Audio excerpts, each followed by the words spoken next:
Zatanna, mistress of magic. Sean Jones, the shape-shifting Martian manhunter.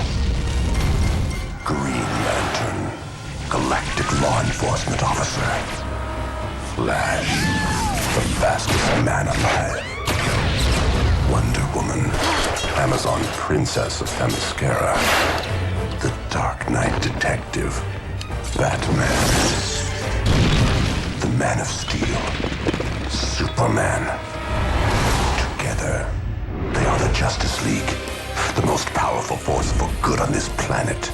They have never failed in their ongoing mission to protect the people of Earth. Although, to be fair, they've never faced a threat as dire as this one.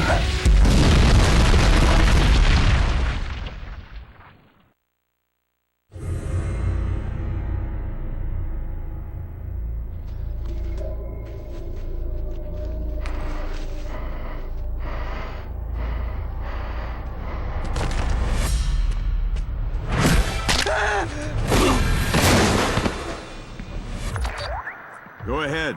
There's a problem in Metropolis. I'm busy. Call Superman. You're closer, I called you. On my way.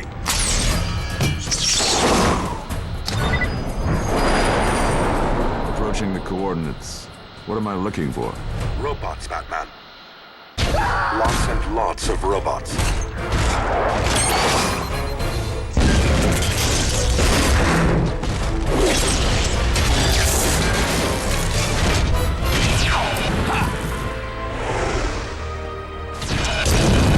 I don't remember asking for any help. Well, since I'm here anyway.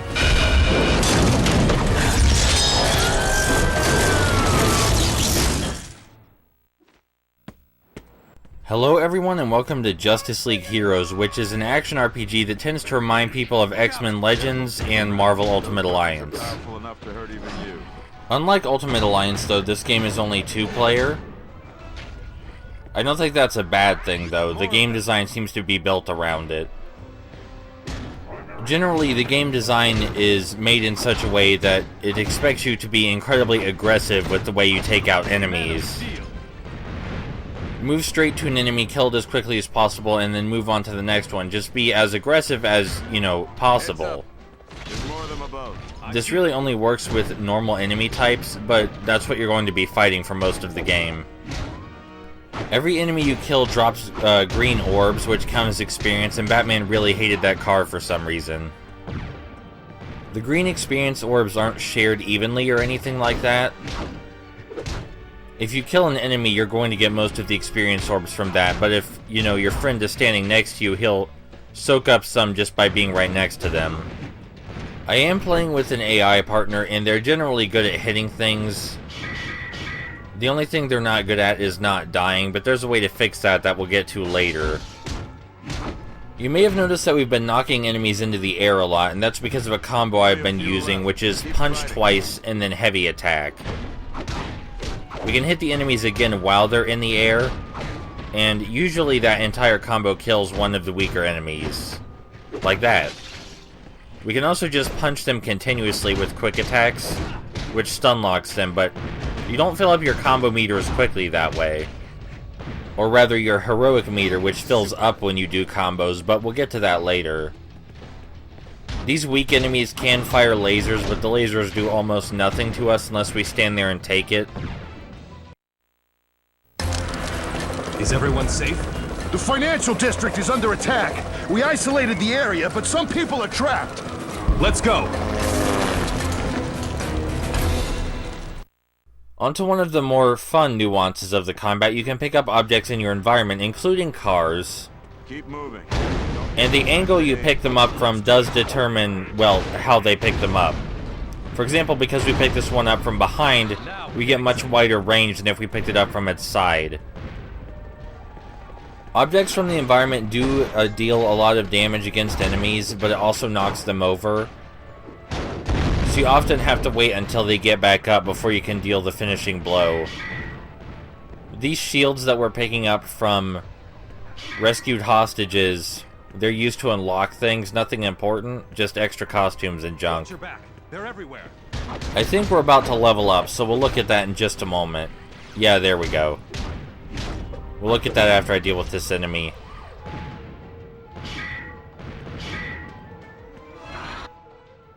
Leveling up works a lot like it does in every other action RPG. You put points into various abilities, but you can also slot boosts into those abilities, like this speed boost or efficiency boost for the heat vision.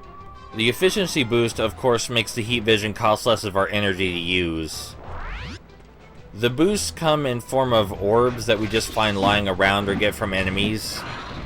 And you can equip any variety of boost to any of your attacks or skills. The boosting mechanic is a really neat idea, but it's often hard to tell the difference unless you equip multiple boosts to one of your skills. Just a single boost by itself doesn't seem to do all that much. You've probably noticed by now that we've been rescuing civilians for a while. There's that civilian counter up toward the top center of the screen, and occasionally we actually come across the civilians and just stand around until they teleport away. None of the enemies we've been facing this far have really been that much of a threat. Oh, Batman leveled up. We're gonna give him a boost in his combat abilities because all he really does is hit things for us, so... Not that he doesn't do a decent job at hitting things for us, but you could definitely beat this game without an AI partner. It would just be slightly harder. Cooperative modes don't always improve the design of games with cooperative modes, but in this case I think this game was definitely meant to be played with multiple people. The bosses are a lot easier if you have two people coordinating a strategy together.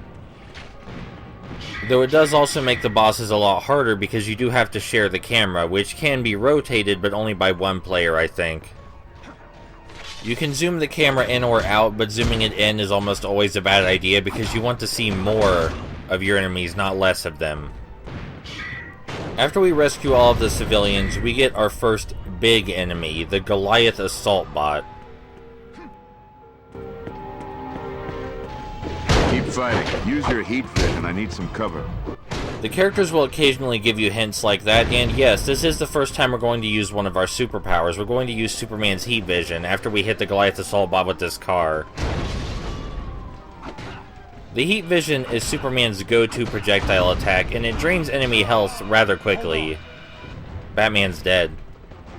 The heat vision also drains our energy very quickly, but it refills eventually.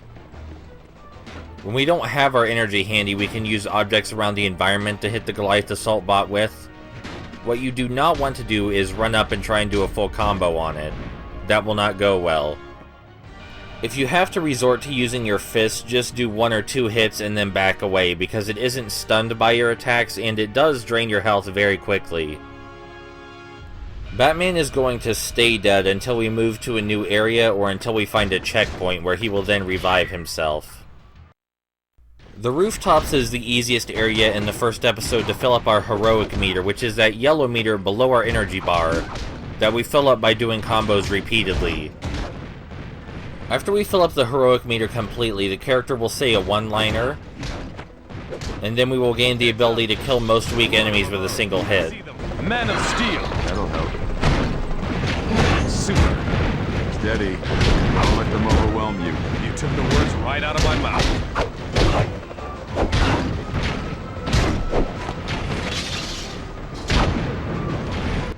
The heroic meter wears down pretty fast, but you can take out a good 10 enemies with it if you know what you're doing. And that's really already almost everything I can possibly say about the game's combat mechanics. There are of course different combos which do different things, such as knock enemies over or stun them. But that's about it. So let's skip to the first boss battle, why don't we? Keep fighting.